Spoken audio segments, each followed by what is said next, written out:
నమస్తే, good morning. Welcome to morning paper analysis. నేను సిరాజ్. తెలుగు రాష్ట్రాల్లో ఉన్నటువంటి వార్తాపత్రికల్లోని ప్రధాన అంశాలను ఒకసారి పరిశీలిద్దాం.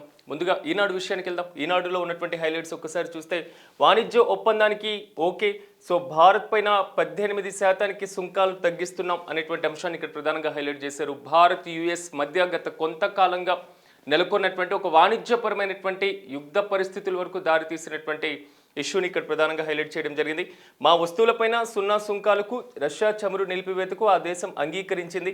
సో మోదీ నాకు గొప్ప స్నేహితుడు, ప్రధానితో ఫోన్లో చర్చల అనంతరం ట్రంప్ ప్రకటన, 25% అదనపు సుంకాలు ఉండబోవన్న శ్వేత సౌధం అనేటువంటి అంశాన్ని ఇక్కడ ప్రధానంగా హైలైట్ చేశారు. సో ట్రంప్కు 140 కోట్ల మంది తరపున కృతజ్ఞతలు, 18% సుంకాలు తగ్గింపుపై మోదీ వ్యాఖ్య, వాణిజ్య ఒప్పందాన్ని ప్రస్తావించని ప్రధానమంత్రి అనేటువంటి అంశాన్ని ఇక్కడ ప్రధానంగా హైలైట్ చేశారు. సో ఇక్కడ కనబడుతున్నటువంటి అంశం రీసెంట్గా జరుగుతున్నటువంటి కొన్ని ఒడిదొడుకులు. ఎందుకంటే ప్రతి దేశ ఆర్థిక వ్యవస్థకి ఆ దేశంలో ఉత్పాదకత, మరీ ముఖ్యంగా ఉత్పత్తి, ఇవి రెండు కూడా చాలా కీలకంగా మారేటువంటి అవకాశాలు ఉంటూ ఉంటాయి. సో ఆ దేశంలో ఉత్పత్తి అవుతున్నటువంటి ప్రతి దాంట్లో కూడా సో ఆ దేశ ప్రజలు వినియోగించుకోవడం, బాహ్య దేశాలకు ఎగుమతి చేసుకోవడం. సో బాహ్య దేశాలకు మనం ఎంతవరకు ఎగుమతి చేసుకుంటామో దిగుమతుల స్థాయి కూడా అదే విధంగా ఉంటూ ఉంటుంది.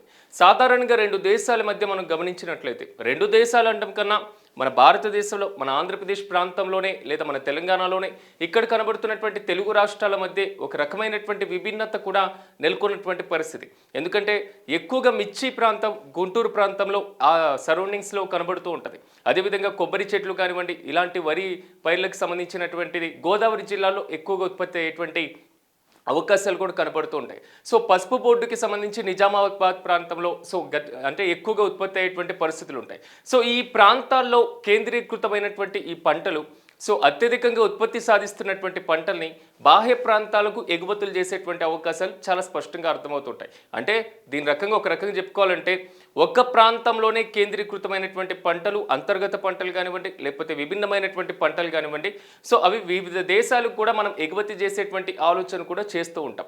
అంటే ఒక ప్రాంతంలో ఉన్నటువంటి అత్యధికంగా లభ్యమయ్యేటువంటి వస్తువులు మరో ప్రాంతంలో మాత్రం కేవలం కొరతగా మాత్రమే మిగిలిపోయేటువంటి విధానం. ఇలాంటి నేపథ్యంలోనే సో ఇక్కడ కనబడుతున్నటువంటి ప్రధానమైనటువంటి అంశం, సో వివిధ దేశాల మధ్య కూడా ఇలాంటి పొంతనే ఉండేటువంటి ఛాన్సెస్ ఉంటాయి. కానీ రాష్ట్రాల మధ్య, ప్రాంతాల మధ్య లేనటువంటి సుంకాల ఇష్యూ మాత్రం అంతర్జాతీయ వాణిజ్య పరంగా మాత్రం కొంతవరకు ప్రభావం చూపించేటువంటి అవకాశాలు చాలా స్పష్టంగా ఉన్నాయి. ఈ నేపథ్యంలోనే సో రీసెంట్గా అమెరికాకి, భారతదేశానికి మధ్య సాగుతున్నటువంటి టారిఫ్ల ప్రభావం, సుంకాల ప్రభావం అనేది మాత్రం రెండు దేశాలు ఒకానొక దశలో వాణిజ్య యుద్ధానికి వైపు మల్లుతున్నాయా? సో ప్రపంచ దేశాలని అమెరికా మొత్తం కూడా కార్నర్ చేస్తుందా? సో ఆ కార్నర్ చేసేటువంటి విధానాల్లో భారతదేశాన్ని కూడా ఒక టార్గెట్ చేసిందా? సో ఎలా దీని మీద ముందుకెళ్ళబోతున్నారు? సో ట్రంప్ది ఒకవైపు ఏమో చర్చలు జరపట్లేదు, ఏదైతే భారతదేశం సహకరించడం లేదు అనేటువంటి అంశం, సో భారత ప్రధానమంత్రి ఫోన్ లిఫ్ట్ చేయట్లేదు అనేటువంటి అంశం, భారత విదేశాంగ శాఖ దీన్ని ఖండించినటువంటి వైనం. సో భారత్ పాకిస్తాన్కి మధ్య ఉన్నటువంటి ఉద్రిక్త వాతావరణాన్ని నేనే తగ్గించాను, నేనే చల్లార్చాను, నేనే శాంతిని నేర్కూర్చాను అనేటువంటిది ప్రధానంగా ట్రంప్ చేసినటువంటి ప్రకటనలు, భారతదేశం దాన్ని ఖండించినటువంటి వైనం. సో ఈ మొత్తం వ్యవహారం చూసుకున్న తర్వాత ఏదైతే అమెరికా యొక్క డిమాండ్లు కనబడుతున్నాయో, అమెరికా యొక్క డిమాండ్లు ప్రధానంగా అమెరికా ఫస్ట్ అనేటువంటి నినాదంతో ముందుకు వెళ్ళడం. సో ఈ అమెరికా ఫస్ట్ అనేటువంటి నినాదంతో అమెరికా ముందుకు వెళ్తున్నటువంటి వైనంలో ఆల్మోస్ట్ ప్రపంచంలో అమెరికాకు ఎదురు తిరిగేటువంటి ప్రతి దేశాలపైన ఉక్కుపాదమే మోపుతున్నటువంటి పరిస్థితి. ఆ వెనుజువేలా అధ్యక్షుడు, సో వెనుజువేలా అధ్యక్షుడిని, ఒక దేశ అధ్యక్షుడిని ఆ దేశంలోకి చొరబడి సో సంఖ్యలు వేసి బందీగా తీసుకెళ్లినటువంటి చరిత్ర అమెరికాకి మిగిలిపోతుంది. సో పక్కన ఉన్నటువంటి గ్రీన్లాండ్లో అపారమైనటువంటి చమురు నిల్వలు, పాపం అక్కడ ఉన్నటువంటి ఐస్ మొత్తం కరిగిపోవడం ఆ దేశ పాలిట కొంతవరకు శాపంగా మారుతుంది. సో అలాంటి సందర్భంలో ఆ దేశాన్ని ఆక్యుపై చేసుకోవాలనుకోవడం, పక్కన ఉన్నటువంటి కెనడా పైన ఆధిపత్య పోరు, అమెరికాలో 51వ రాష్ట్రంగా మేము చేరుస్తామనేటువంటి నినాదంతో ముందుకు వెళ్ళడం, సో మెక్సికో మీద ఉక్కుపాదం మోపడం, ఇలాగా ఒక రకంగా చెప్పుకోవాలంటే అమెరికా తనకి వ్యతిరేకంగా తిరుగుతున్నటువంటి ప్రతి దేశాలపైన వాణిజ్య పరంగా, ఆర్థిక పరంగా, ఆ దేశాల మధ్య ఎగుమతులు దిగుమతుల పరంగా డైరెక్ట్గా ప్రత్యక్ష యుద్ధాల వరకు కూడా వెళ్తున్నటువంటి పరిస్థితులు. సో ఇలాంటి సందర్భంలో ప్రపంచ దేశాలు దీన్ని ఖండించవా, ప్రపంచ దేశాలు దీని మీద ఎలా ఉండబోతున్నాయి అనేటువంటి ఇష్యూ రగులుతున్నటువంటి వైనంలోనే మరోవైపు భారత్ తనక ఎప్పుడో చిరకాల మిత్రుడు అనేటువంటి వైనం ముందు నుంచి కనబడుతుంది. సో ఎగుమతులు దిగుమతులు అంటే ఈ రెండింటికి సంబంధించి కూడా ఆల్మోస్ట్ అమెరికా, భారత్ మధ్య సుదీర్ఘమైనటువంటి వాణిజ్య చర్చలు సాగుతూనే ఉన్నటువంటి పరిస్థితి. ఈ నేపథ్యంలో గత అధ్యక్షుల హయాంలో చూసుకున్న, ప్రస్తుతం ఉన్నటువంటి పరిస్థితుల్లో చూసుకున్న, సో అమెరికా అమెరికాకు భారతదేశం ఒక ప్రపంచంలో అతిపెద్ద మార్కెట్. సో చైనా కూడా ఆల్మోస్ట్ కనబడుతూ ఉంటుంది. సో చైనా మీద ఎందుకంత టారిఫ్ విధించదు? చైనా కూడా 125% వరకు టారిఫ్ విధించింది కదా అనేటువంటి అంశాన్ని ఒకసారి మనం పరిశీలిస్తే చైనా యొక్క వస్తువులకు అమెరికాలో డిమాండ్ ఎక్కువగా కనబడుతూ ఉంటుంది. ఇలాంటి నేపథ్యంలో చైనా మీద కనుక అత్యధికంగా టారిఫ్ల ప్రభావం విధిస్తే అమెరికా మార్కెట్ కోల్పోయేటువంటి ఛాన్సెస్ కూడా కనబడుతుంటాయి. కాబట్టి ఆ దేశాల మీద ప్రభావం కన్నా భారతదేశం దగ్గర ఒక ప్రధానమైనటువంటి సాకు దొరికింది. అదే రష్యాకి సంబంధించినటువంటి చమురు నిలిపివేతకు సంబంధించి. సో రష్యా ఉక్రెయిన్ మధ్య జరుగుతున్నటువంటి ప్రధానమైనటువంటి యుద్ధానికి, సుదీర్ఘమైనటువంటి ఈ యుద్ధానికి చరమగీతం పాడాలి అంటే రష్యాకు ఆర్థిక పరమైనటువంటి లావాదేవీలను కట్ చేయాలి. ఆర్థిక పరమైనటువంటి లావాదేవీలు కట్ చేయాలి అంటే రష్యా నుంచి తక్కువ ధరకు చమురును కొనుగోలు చేస్తున్నటువంటి దేశాలను ఆ దేశం నుంచి చమురు కొనుగోలు చేయకుండా నిలిపివేయాలి. అందులో ప్రధానంగా భారతదేశం కనబడుతుంది. కానీ ఇక్కడ భారతదేశం ద్వంద్వ దౌత్య నీతిని ఇక్కడ ప్రదర్శించడం మాత్రం చాలా వరకు ప్రశంసలు కూడా ఎదుర్కొంది. ఎందుకంటే ఒకవైపు అగ్రరాజ్యం అమెరికాకి సంబంధించి దౌత్య విధానాలతో ముందుకు వెళ్తున్నాం. At the same time Russia నుంచి చమురు దిగుమతులకు సంబంధించినటువంటి అంశాన్ని కూడా మనం పరిశీలన చేసాం. సో దాన్ని కూడా మనం దిగుమతి చేసుకున్నటువంటి పరిస్థితి. అంటే రష్యా తక్కువ ధరకి అమ్ముతున్నటువంటి చమురును భారతదేశం వినియోగించుకోండి. సో అది భారతదేశం యొక్క హక్కు. మన స్వతంత్రంగా మనం ఏదైనా చేసుకునేందుకు వెసులుబాటు కూడా మనకు కల్పించబడింది. సో అలాంటి సందర్భాల నుంచి నేడు భారతదేశం ఒక విభిన్నమైనటువంటి ఒక నూతన విధానం వైపు అడుగులు వేస్తుంది. అదే భారతదేశంలో స్వయం చమురుకు సంబంధించినటువంటి అంశాలతో పాటుగా సో చమురుకు ప్రత్యామ్నాయ మార్గాలను కూడా భారతదేశం అన్వేషిస్తుంది. సో ప్రత్యామ్నాయ మార్గాల వైపు అడుగులు వేస్తూ ఎప్పుడైనా రష్యా నుంచి మాత్రమే చమురు మీద ఆధారపడితే మాత్రం భవిష్యత్తులో కొంతవరకు ప్రతికూల పరిస్థితులు కూడా వచ్చేటువంటి అవకాశం ఉందనేది మాత్రం భారతదేశం యొక్క ప్రధానమైనటువంటి ఆలోచన. ఈ నేపథ్యంలో ఒక ప్రత్యామ్నాయమైనటువంటి చమురు ఉత్పత్తిదారులకు మరి ముఖ్యంగా దిగుమతి చేసుకునేందుకు ఒక కస్టమర్స్ని మనం ఎంపిక చేసుకోవాలి అనేటువంటి ఆలోచన మాత్రం ఇక్కడ చాలా క్లియర్ కట్గా కనబడింది. సో ఇలాంటి నేపథ్యంతో పాటుగా ఏదైతే అమెరికా వస్తువుల పైన కూడా సుంకాలను 0% పరిమితం చేయాలి అనేటువంటి ఆలోచన కూడా ఇక్కడ కనబడుతున్నటువంటి ఇష్యూ. సో ఈ ఓవరాల్గా ఈ మొత్తం ఒక రకంగా చెప్పుకోవాలంటే ఈ మొత్తం విధానాలు అనేటువంటి అంశం పక్కన పెడితే షరతులు అనేటువంటి అంశం మాత్రమే దీనికి బాగా సెట్ అవుతుంది. సో ఈ షరతులు అనేటువంటి ఇష్యూలో మాత్రం ఇక్కడ ప్రధానంగా ఉన్నటువంటి నేపథ్యంలో సో 18% ఇప్పుడైతే సుంకాలను తగ్గించినటువంటి పరిస్థితి కనబడింది. సో భవిష్యత్తులో ఎలా ఉండబోతుంది? సో ట్రంప్ యొక్క ఆలోచన, ట్రంప్ యొక్క ప్రకటన, ట్రంప్ మాట్లాడేటువంటి విధానాలు పూటకో మాట మాట్లాడుతూ ఉంటారు కాబట్టి సో భవిష్యత్తులో దీని మీద మరీ ఇంకోసారి పునఃపరిశీలన చేసేటువంటి అవకాశాలు ఉన్నాయి. ఇంకా తగ్గేటువంటి ఛాన్స్ ఉందా లేదా ఇంకా పెంచేటువంటి అవకాశాలు పరిశీలిస్తారా? ఎలా ఉండబోతుంది అనేది మాత్రం వైట్ హౌస్ నుంచి మరింత స్పష్టత రావాల్సినటువంటి అవసరం ఉంటుంది. ఎందుకంటే వాణిజ్య ఒప్పందానికి ప్రధానమంత్రి మాత్రం ప్రస్తావించినటువంటి పరిస్థితి కనబడుతుంది. సో వాణిజ్య ఒప్పందంలో ఎలా ఉండబోతుంది? సో వివిధ దేశాల మధ్య మరి ముఖ్యంగా ఈ రెండు దేశాల మధ్య రెండు అతిపెద్ద ప్రజాస్వామ్య దేశాల మధ్య ఉండబోతుంది కాబట్టి సో ఎలా ఉండేటువంటి అవకాశం ఉందో మనం కూడా వేచి చూడాలి. సో ప్రధానంగా ఇక్కడ మరొకటి హైలైట్ చేసినటువంటి అంశం ఈ రోజుల్లో 2 చక్రాల మధ్య నిండు ప్రాణాలు అనేటువంటి అంశాన్ని ఇక్కడ ప్రధానంగా హైలైట్ చేశారు. సో ఒక్కసారి మనం పరిశీలిస్తే ఏటా ఆల్మోస్ట్ కనబడుతుంది రోడ్డు ప్రమాదాలకు సంబంధించినటువంటి అంశం. ఆ రోడ్డు ప్రమాదాలకు సంబంధించి ప్రధానమైనటువంటి కారణాలు ఏంటి? సో రోడ్డు ప్రమాదాల్లో జరుగుతున్నటువంటి వాటిలో బాధితులు ఎవరెవరు మిగిలిపోతున్నారు? సో ఆ ప్రాణాలు కోల్పోయినటువంటి వ్యక్తుల కారణంగా కుటుంబాలు రోడ్డున పడుతున్నటువంటి పరిస్థితి ఏ విధంగా ఉంది అనేటువంటి అంశాలను ఇక్కడ ప్రధానంగా హైలైట్ చేశారు. సో వివిధ కారణాలకి సంబంధించి కూడా మొత్తం ఒక 9 ప్రధానమైనటువంటి కారణాలు కూడా ఇక్కడ ప్రధానంగా హైలైట్ చేయడం జరిగింది.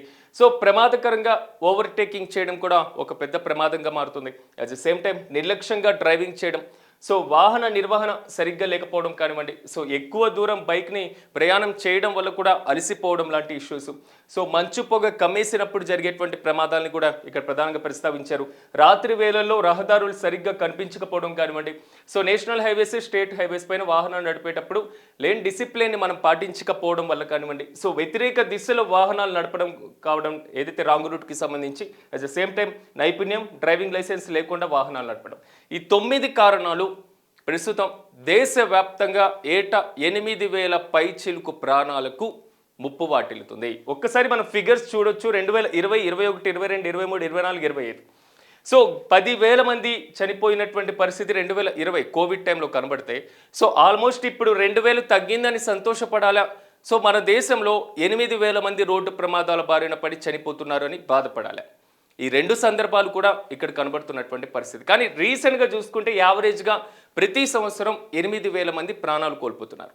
దేశంలో క్యాన్సర్ బారిన పడి ప్రాణాలు కోల్పోతున్న వారి సంఖ్య కన్నా దేశంలో కోవిడ్ మహమ్మారి ఆ కారణంగా దాని తర్వాత వచ్చినటువంటి పర్యవసానాలు బట్టి మనం ఒకసారి చూసుకున్నా సో అప్పుడు ఉండి ప్రాణాలు కోల్పోతున్నటువంటి పరిస్థితులు కనబడుతున్నా రీసెంట్గా వస్తున్నటువంటి ఏదైతే కొన్ని రకాల వైరస్లు ఉన్నాయో వీటి బారిన పడి ప్రాణాలు కోల్పోతున్నటువంటి వారి సంఖ్య కన్నా దేశంలో రోడ్డు ప్రమాదాల బారిన పడి చనిపోతున్నటువంటి వారి సంఖ్య విపరీతంగా పెరిగిపోతుంది. దీని మీద ఖచ్చితంగా ఒక అవగాహన అవసరం. ఎందుకంటే ఈ రోజుల్లో జాతీయ రహదారి భద్రతా వారోత్సవాలు ఘనంగా నిర్వహించుకుంటూ ఉంటాం ప్రతి ఏటా మనం.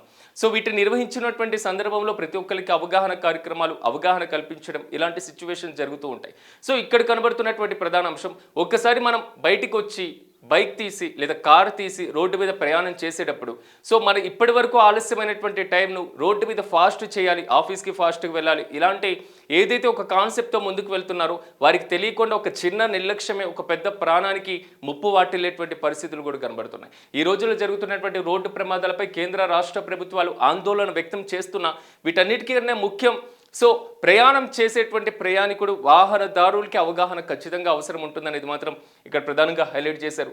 సో మృతుల సంఖ్య పెరుగుతున్నటువంటి నేపథ్యంలో దీన్ని కట్టడి చేయాలి అంటే ఒకటి రహదారుల నిర్వహణ అవసరం, మరి ముఖ్యంగా మరోవైపు పూర్తి స్థాయిలో మాత్రం డ్రైవింగ్ యొక్క విధానంలో కూడా మార్పులు రావాల్సినటువంటి అవసరం ఖచ్చితంగా ఉంటుంది.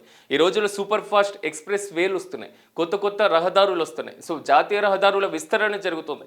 సో పూర్తి స్థాయిలో రహదారుల డెవలప్మెంట్ వైపు అడుగులు వేస్తున్నటువంటి నేపథ్యంలో చకచక వేగంగా వెళ్లాల్సినటువంటి వారు అంటే పరిమితికి మించి అతి వేగంగా వెళ్ళడం, త్రిబుల్ రేటింగ్ వెళ్ళడం, సో మద్యం దాగి వాహనాన్ని నడపడం, సో ఏదైతే ర్యాష్ డ్రైవింగ్ చేయడం ఇలాంటి వాటి వల్ల వెళ్ళడం, మరి ముఖ్యంగా రాంగ్ రూట్లో రావడం, వీటి వల్ల చిన్న చిన్న ప్రమాదాలు కూడా జరుగుతున్నటువంటి పరిస్థితులు. సో ఇలాంటి వాటికి దూరంగా ఉండాలంటే ఖచ్చితంగా మొదట అవగాహన అవసరం. సో దీని మీద ప్రభుత్వాలు కఠిన చర్యలు తీసుకుంటున్న, సో చలాన్ల పరంగా ముందుకు వెళ్తున్నా, సో నెక్స్ట్ ఎలా ఉండబోతుంది అనేది మాత్రం కొంతవరకు క్లిష్టంగా మారింది. బట్ ఈ ఇయర్ నుంచైనా వాటి యొక్క ఫిగర్ ఏదైతే ఉందో దాన్ని తగ్గించేందుకు మాత్రం ప్రతి ఒక్కరూ ఆలోచన చేయాల్సినటువంటి పరిస్థితి ఖచ్చితంగా ఉంటుంది. ఇక వైకాపా వారి ఉచ్చులో పడొద్దు, కావాలని రెచ్చగొడుతున్నారు. తాము చేసినటువంటి ఘోర పాపాలని డైవర్ట్ చేయాలని చూస్తున్నారు. తప్పు చేసిన వారిని చట్ట ప్రకారం శిక్షించి తీరుతాం, పార్టీ ముఖ్య నేతలతో అధినేత చంద్రబాబు అనేటువంటి అంశాన్ని ఇక్కడ ప్రధానంగా హైలైట్ చేశారు. సో రాష్ట్రంలో గత 2-3 రోజుల నుంచి జరుగుతున్నటువంటి రాజకీయ పరిణామాలు కొంతవరకు ప్రకంపనలు రేపుతున్నటువంటి పరిస్థితి కనబడుతుంది. మరి ముఖ్యంగా చెప్పుకోవాలంటే ఒక హింస విధ్వంసం ఇదే అంటే ప్రధానంగా కాన్సెప్ట్స్ ఆంధ్రప్రదేశ్లో కనబడుతున్నటువంటి పరిస్థితి. ఎందుకు ఇంత భారీ స్థాయిలో సో ఆందోళన కార్యక్రమాలు చేపట్టడానికి కారణాలు ఏంటి? రీసెంట్ వరకు సాధారణంగా శాంతి భద్రతల అదుపులో ఉన్నటువంటి ఆంధ్రప్రదేశ్లో ఒక్కసారికి 2-3 రోజుల నుంచి మారుతున్నటువంటి పరిణామాలు ఒక్కసారి చూస్తే మాజీ మంత్రి అంబటి రాంబాబు చేసినటువంటి కామెంట్స్ కానివ్వండి, సో జోగి రమేష్ చేసినటువంటి కామెంట్స్ కానివ్వండి, సో ఈ కామెంట్స్ నేపథ్యంలో తెలుగుదేశం పార్టీ కార్యకర్తలు పూర్తి స్థాయిలో వారి నివాసాలకు వెళ్ళడం, సో ధ్వంసం చేసేటువంటి కార్యక్రమాలు, ఆందోళన చేసేటువంటి కార్యక్రమాలు, ముట్టడి చేసేటువంటి కార్యక్రమాలు చేపట్టడం, సో ఒక రకంగా చెప్పుకోవాలంటే ఇది హింసాత్మకమైనటువంటి వాతావరణం వైపు అడుగులు వేసినటువంటి పరిస్థితులు కనబడ్డాయి. ఈ నేపథ్యంలోనే సో నిన్న దీనికి సంబంధించి తెలుగుదేశం పార్టీ అధినేత రాష్ట్ర ముఖ్యమంత్రి చంద్రబాబు ఒక రకంగా క్లారిటీ ఇచ్చారు పార్టీ నేతలకు సంబంధించి. ఇది ఖచ్చితంగా మాత్రం వైసీపీ యొక్క కావాలని రెచ్చగొట్టేటువంటి ధోరణి కనబడుతుంది. కాబట్టి వైసీపీ యొక్క ఉచ్చులో పడొద్దు. ఎందుకంటే వారు ప్రధానంగా మాటలతో ఒకవేళ పూర్తి స్థాయిలో విమర్శలు చేస్తే వెంటనే మీరు హింసాత్మకమైనటువంటి మార్గాలు అనుసరించడం లేదా ఆందోళన చేయడం ఇలాంటి కార్యక్రమాలు వద్దు. ఈ మొత్తం ప్రీ ప్లాన్గా వైసీపీ యొక్క పక్కా స్కెచ్. ఎందుకంటే వారు చేసినటువంటి కామెంట్స్తో ఆటోమేటిక్గా వ్యతిరేకత వస్తుంది అనేది మాత్రం ఇక్కడ ప్రధానంగా ఉన్నటువంటి అంశం అనేటువంటి ధోరణిలో పార్టీ నేతలకు వారు దిశానిర్దేశం చేయడం జరిగింది. అట్ ద సేమ్ టైం ఇక్కడ కనబడుతున్నటువంటి వారు ఎవరైతే ఉన్నారో తప్పు ఎవరు చేసినా చట్ట ప్రకారం శిక్షిస్తాం అనేటువంటి ఇష్యూనే. సో దీనికి అనుబంధంగా ఉన్నటువంటి మరో అంశాన్ని ఒకసారి మనం చూసిన తిరుమలలో వైకాపా చేసింది ముమ్మాటికి మహా అపచారమే అనేటువంటి అంశాన్ని ఇక్కడ ప్రధానంగా హైలైట్ చేశారు. సో కాసుల కకృతితో నెయ్యి కానీ నెయ్యితో లడ్డూ తయారీ సీట్ తేల్చి చెప్పింది ఇదే. సో భక్తుల మనోభావాలు దెబ్బకూడదని, జంతు కొవ్వు కలిసిందో లేదో బహిర్గతం చేయలేదు. వైకాపా నాయకులు గోబెల్స్ ప్రచారం, సో అబద్ధాలు బుకాయింపులతో తప్పించుకునేటువంటి యత్నం, ఉప ముఖ్యమంత్రి పవన్ కళ్యాణ్ ఆగ్రహం, ప్రజలకు తెలియజెప్పాలంటూ శ్రేణులకు ఉద్బోధ, వైకాపా నేతల భాష సరిగా లేనందునే వారిపైన దాడులు, సో దాడులను ఏ పార్టీ సమర్థించదని వ్యాఖ్య అనేటువంటి అంశం. At the same time party నేతలకు నిన్న క్లాస్ పీకినట్లుగా కూడా తెలుస్తుంది. సో ఎందుకంటే ఏదైతే రాష్ట్రంలో జరుగుతున్నటువంటి తాజా రాజకీయ పరిణామాలు, మరి ముఖ్యంగా కూటమిలో కీలకంగా ఉన్నటువంటి తెలుగుదేశం పార్టీ మధ్య సాగుతున్నటువంటి వైనం, అట్ ద సేమ్ టైం ఇక్కడ దీనికి సంబంధించి పార్టీ ముఖ్య నేతలు వైసీపీకి సంబంధించినటువంటి వారిపైన దాడులు జరుగుతుంటే రాష్ట్ర ముఖ్యమంత్రి రాష్ట్ర మంత్రుల్ని విమర్శించినటువంటి సందర్భంలో జనసేన పార్టీ నాయకులు కార్యకర్తలు ఏం చేస్తున్నారు? సో నాయకులు ఎవరైతే ఉన్నారో దీని మీద కనీసం స్పందించకపోవడం మాత్రం కొంతవరకు కీలకంగా మారుతుంది. సో హైలైట్ అవుతున్నటువంటి పరిస్థితి కేవలం ఇది వైసీపీ తెలుగుదేశం పార్టీకి మాత్రమే సంబంధించినటువంటి అంశంగా పరిగణలోకి వస్తున్నటువంటి నేపథ్యంలో సో కూటమిలో కీలకంగా ఉంది కాబట్టి జనసేన పార్టీ సో నాయకుల మౌనం వెనకాల ఉన్నటువంటి కారణాలేంటి, ఎందుకు మౌనంగా ఉండాల్సినటువంటి పరిస్థితి వస్తుంది అనేటువంటి కాన్సెప్ట్లు మాత్రం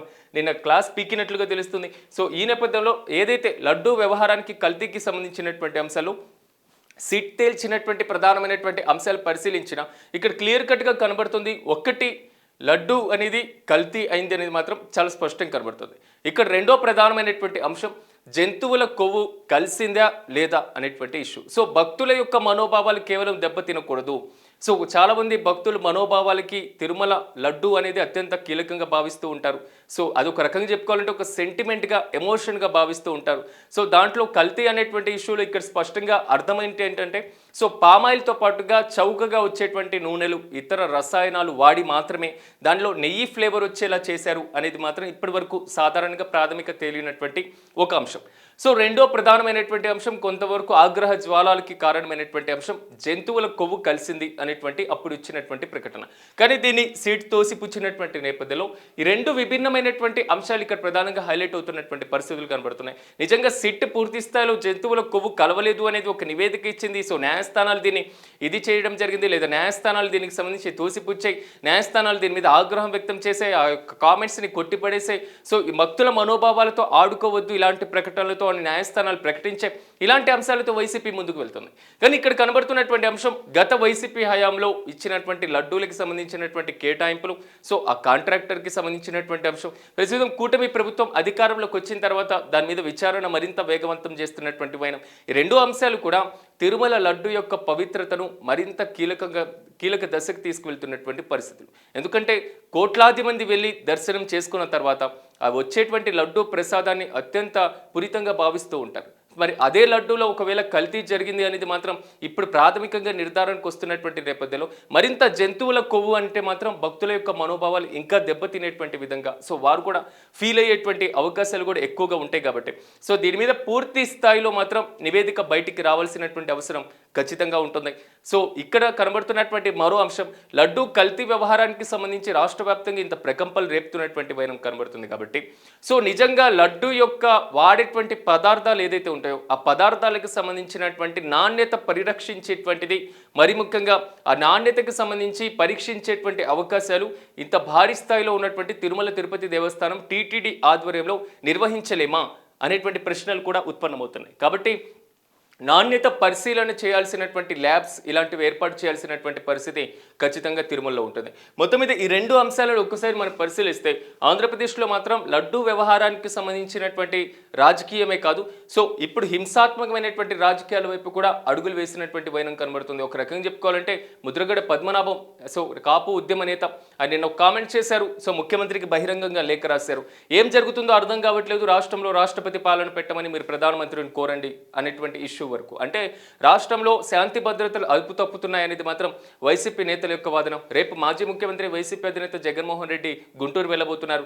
సో జోగి రమేష్తో పాటుగా సో అంబటి రాంబాబు వాళ్ళ ఇళ్లను పరిశీలించబోతున్నారు. సో వారిని పరామర్శించేటువంటి ఆలోచన చేస్తున్నారు. అంటే వారు బయటికి రావడం, వారి కుమార్తెలు రేపటి వారి కుటుంబ సభ్యులు సో ఆగ్రహాన్ని వ్యక్తం చేయడం, ఆందోళన వ్యక్తం చేయడం, మేము భయభ్రాంతులకు గురయ్యాం అనేటువంటి అంశాన్ని ప్రధానంగా ప్రస్తావించడం. ఈ మొత్తం వ్యవహారం చూసుకుంటుంటే రాష్ట్రంలో రాజకీయాలు ఎటువైపు వెళ్తున్నాయి అనేటువంటి అంశాలు ఇక్కడ కనబడుతున్నాయి. ఒకటి, పరుష పదజాలంతో అసభ్యకరంగా మాట్లాడడం రాజకీయాల్లో తగదు. రెండు, దాడులు చేయడం, పూర్తి స్థాయిలో వ్యక్తిగత దూషణలకు దిగడం కూడా తగదు. ఈ రెండు అంశాలే ప్రజెంట్ ఆంధ్రప్రదేశ్లో ఎక్కువగా కనబడుతున్నటువంటి పరిస్థితి. మీరు తిడితే నేను తిట్టనా, నేను తిడితే మీరు తిట్టరా, సో మీరు దాడి చేస్తే నేను దాడి చేసేటువంటి ఆలోచనకి వెనుకాడుగుతానా అనేటువంటి కాన్సెప్ట్లో ముందుకు వెళ్తున్నాయి. సో ఎక్కడ దీనికి పులి స్టాప్ పడుతుందో మనం కూడా వేచి చూడాలి. ఎందుకంటే రాజకీయాలు ఇదే తంతుగా సాగుతుంటే మాత్రం ప్రజలు అన్ని గమనించేటువంటి పరిస్థితులు లేకపోలేదు. మరోవైపు రైల్వే శాఖ మంత్రి నేను చేసినటువంటి ఒక కామెంట్ మాత్రం ఆంధ్రప్రదేశ్ పాలిట ఒక రకంగా వరంగా భావించాలా అనేటువంటి ఇష్యూ ఇక్కడ ప్రధానంగా హైలైట్ అవుతుంది. సో ఆంధ్రప్రదేశ్కి గేమ్ చేంజర్గా బుల్లెట్ రైళ్లు అనేటువంటి ఇష్యూ. సో చెన్నై అదేవిధంగా కోల్కతా కారిడార్ 4 లైన్లుగా నిర్మాణం, సో శరవేగంగా దక్షిణ కోస్తా జోన్ కార్యాలయ పనులు. సో ఆంధ్రప్రదేశ్లోని రైల్వే ప్రాజెక్టులకు 10,134 కోట్ల రూపాయల కేటాయింపు అనేటువంటి ఇష్యూ రైల్వే మంత్రి అశ్విని వైష్ణవ్ చేసినటువంటి కామెంట్స్ని ఇక్కడ ప్రధానంగా హైలైట్ చేశారు. సో రైల్వే బడ్జెట్ సాధారణంగా మనం గమనిస్తూ ఉంటే ఆల్మోస్ట్ ఆర్థిక బడ్జెట్ ప్రవేశపెట్టిన తర్వాత మరుసటి రోజు రైల్వే బడ్జెట్ ప్రవేశపెట్టేవాళ్ళు ఒక సాంప్రదాయబద్ధంగా. కానీ ఎన్డీఏ గవర్నమెంట్ అధికారంలోకి వచ్చిన తర్వాత సో రైల్వే బడ్జెట్ను ఆర్థిక బడ్జెట్ను రెండింటినీ మెర్జ్ చేయడం జరిగింది. సో ఈ రెండింటినీ కలిపేసి విలీనం చేసినటువంటి నేపథ్యంలో పూర్తి స్థాయిలో యూనియన్ బడ్జెట్ను ఆర్థిక శాఖ మంత్రి ప్రవేశపెడుతున్నారు. దాంట్లో ఒక శాఖ పరంగా రైల్వేకు ప్రత్యేకమైనటువంటి నిధులు కేటాయింపు చేయడం జరుగుతుంది. సో ఈ నేపథ్యంలో ఆంధ్రప్రదేశ్లో అనేక పెండింగ్లో ఉన్నటువంటి ప్రాజెక్టులు కనబడుతున్నాయి. ఈ ప్రాజెక్టులు ఎంతవరకు కనబడుతున్నాయంటే ఒక భారీ స్థాయిలో. సో రీసెంట్ వరకు ఎన్డీఏ గవర్నమెంట్ అధికారంలోకి వచ్చిన తర్వాత 2014లో ఎన్డీఏ గవర్నమెంట్ అధికారంలోకి వచ్చిన తర్వాత ఆల్మోస్ట్ భారతదేశంలో నూతన రైల్వే ప్రాజెక్టులకు శ్రీకారం చుట్టడం పులి స్టాప్ పెట్టేశారు. కేవలం ఆల్మోస్ట్ ఇప్పటికే అంటే 2014కి ముందు యూపీఏ 2 హయాంలో యూపీఏ 1 హయాంలో ఏదైతే ప్రాజెక్టులను ప్రకటించారో, ఏదైతే పట్టాలపైన ఇంకా నిలుపుదలలో ఉన్నటువంటి ప్రాజెక్టులు మాత్రమే ప్రకటించడం జరిగిందో వాటిని మాత్రమే కంప్లీట్ చేయాలి అనేది మాత్రం ఫస్ట్ ప్రిఫరెన్స్గా పెట్టుకున్నారు. ఎందుకంటే గతంలో ప్రకటించినటువంటి ప్రాజెక్టులు ఏదైతే ఉన్నాయో వాటిని పూర్తి చేసి మాత్రమే నూతన ప్రాజెక్టుల వైపు అడుగులు వేయాలన్నది మాత్రం ఇక్కడ ప్రధానంగా హైలైట్గా మారినటువంటి ఇష్యూ. సో ఒకసారి మనం గమనించిన 2014 తర్వాత ఆంధ్రప్రదేశ్లో మంజూరైనటువంటి ప్రాజెక్టులు కేవలం ఒక 2-3 మాత్రమే ఉన్నటువంటి పరిస్థితి. ఏదైతే రేపల్లె మచిలీపట్నం ప్రాజెక్టులు కానివ్వండి, మరి ముఖ్యంగా కోనసీమ రైల్వేకి సంబంధించినటువంటి అంశం కానివ్వండి, లేకపోతే అమరావతి ప్రాజెక్టులకి సంబంధించినటువంటి ఇష్యూ కానివ్వండి, నంబూరు నుంచి ఏదైతే అమరావతి మీదుగా నూతన రైలు మార్గానికి. సో ఇంతవరకు మాత్రమే ఒక నూతన ప్రాజెక్టులు ఆంధ్రప్రదేశ్లో మనం చూసాం తప్ప సో ఇంతకు మించి కొత్త ప్రాజెక్టుల ప్రకటన లేదు. కానీ ఆల్రెడీ ప్రకటించినటువంటి ప్రాజెక్టులకు మాత్రం నిర్మాణ దశలో ముందుకు సాగినటువంటి వైనం ఇక్కడ చాలా స్పష్టంగా కనబడింది. కోటిపల్లి ప్రాజెక్ట్ ఇంకా పెండింగ్లో ఉన్నటువంటి పరిస్థితి. ఆ రైలు జీవితకాలపు లేటు అనేటువంటి ఒక సామెత కనబడుతూ ఉండేది, పెద్దవాళ్ళు చెప్తూ ఉండేవారు. నిజంగా రైలు మార్గాలు నిర్మాణం అనేది ఆ ప్రాంత ప్రజలకు నిజంగా ఒక ఎమోషన్గా మారేటువంటి అవకాశాలు కనబడుతున్నాయి. ఈ మధ్య కాలంలోనే నడికోడి శ్రీకాళహస్తి ప్రాంతంలో సో ఆల్మోస్ట్ కంప్లీట్ అయ్యేటువంటి దశ వరకు వెళ్ళినటువంటి ఈ రైల్వే లైన్కి ఇంకా 100-200 కోట్ల రూపాయల వరకు కూడా నిధులు అవసరమైనటువంటి పరిస్థితి. ఇది ఒక సుదీర్ఘమైనటువంటి ప్రాజెక్ట్. ఎందుకంటే 1999లో దానికి సంబంధించిన తొలి ప్రతిపాదనలు వెళ్ళిన సో 1999 తర్వాత కూడా అనంతరం అంటే పూర్తి స్థాయిలో 2014లో రాష్ట్ర విభజనకి ముందు జరిగినటువంటి రైల్వే బడ్జెట్లలో మాత్రమే సో నడికుడి శ్రీకాళహస్తి ప్రాజెక్ట్ని మాత్రం శాంక్షన్ చేయడం జరిగింది.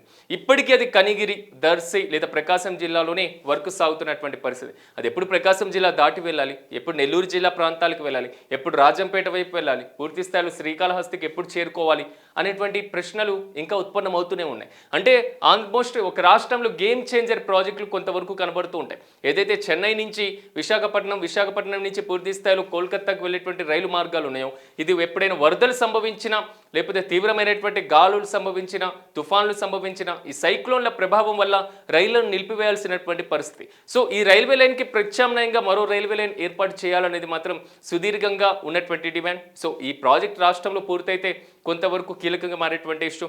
సో మనోహరాబాద్ రైల్వే లైన్ ఏదైతే మన తెలంగాణ ప్రాంతంలో కనబడుతున్నటువంటి ప్రధానమైనటువంటి రైల్వే లైన్ సో మునుగోరుకి సంబంధించి సో ఈ రైల్వే లైన్ని కూడా పూర్తి చేస్తే సకాలంలో తెలంగాణలో ఒక కీలకంగా మారేటువంటి అంశం ఇక్కడ పరిగణలోకి వచ్చేటువంటి ఛాన్సెస్ కనబడుతున్నాయి. ఎందుకంటే ఒకటి ఖమ్మం వైపు వెళ్ళేటువంటి రైల్వే లైన్, 2 విజయవాడ ప్రాంతానికి సంబంధించినటువంటి రైల్వే లైన్ మాత్రమే ఇప్పుడు పరిమితమైనటువంటి నేపథ్యంలో ఈ లింకేజ్ కొంతవరకు ఉంటే మాత్రం మరోవైపు మహారాష్ట్ర నుంచి, మరోవైపు విజయవాడ నుంచి, ఇటువైపు మహబూబ్ నగర్, కర్నూలు, బెంగళూరుకు వెళ్ళేటువంటి రైల్వే లైన్లకు కూడా కనెక్టివిటీ మరింత పెరిగేటువంటి అవకాశాలు కనబడుతున్నాయి. బ్రిటిష్ వాళ్ళ హయాంలో నిర్మించినటువంటి ప్రాజెక్టులు మాత్రమే ఇప్పటికీ ఆ బ్రాడ్ గేజ్లో, మీటర్ గేజ్లలో ఉండేటువంటి పరిస్థితులు ఉంది కాబట్టి సో భవిష్యత్తులో మరిన్ని రైల్వే ప్రాజెక్టులు వస్తే అద్భుతంగా ఉండేటువంటి ఛాన్సెస్ కనబడుతున్నాయి. ఒకసారి భారతదేశంలో ఉన్నటువంటి రైల్వే లైన్ల యొక్క మ్యాప్లను ఒకసారి పరిశీలిస్తే ఉత్తర భారతదేశంలో ఉన్నటువంటి ఉత్తరప్రదేశ్, బీహార్ రాష్ట్రాల్లో కనబడుతున్నటువంటి వైనం సో దక్షిణ భారతదేశంలో ఉన్నటువంటి అంత భారీ విస్తీర్ణం కలిగినటువంటి రాష్ట్రాల్లో అరకొరగా మాత్రమే ఉండేటువంటి పరిస్థితులు.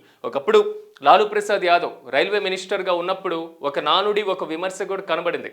సో వాళ్ళ యొక్క అమ్మ వాళ్ళ ఇంటి దగ్గర నుంచి వాళ్ళ అత్తగారి ఊరికి రైల్వే లైన్ వేయించారు అనేటువంటి విమర్శ. ప్రతిపక్షాలు దీని మీద ఆందోళన చేసిన సో ఎన్ని గగ్గోలు పెట్టిన ప్రాజెక్టులు అయితే పట్టాలు ఎక్కినాయి, ప్రాజెక్టులు అయితే కొత్తగా నిర్మాణం చేపట్టినటువంటి పరిస్థితులు కనబడ్డాయి. మరి ఇంత భారీ స్థాయిలో ఉన్నటువంటి సుదీర్ఘమైనటువంటి అత్యధిక ఆదాయం వస్తున్నటువంటి దక్షిణ మధ్య రైల్వేకి ఎన్ని కేటాయింపులు జరుగుతున్నాయి అనేటువంటి ఇష్యూ. ఉత్తరాదితో పోలిస్తే దక్షిణాదిన రైల్వేకి భారీ స్థాయిలో ఆదాయం కూడా వస్తున్నటువంటి పరిస్థితి.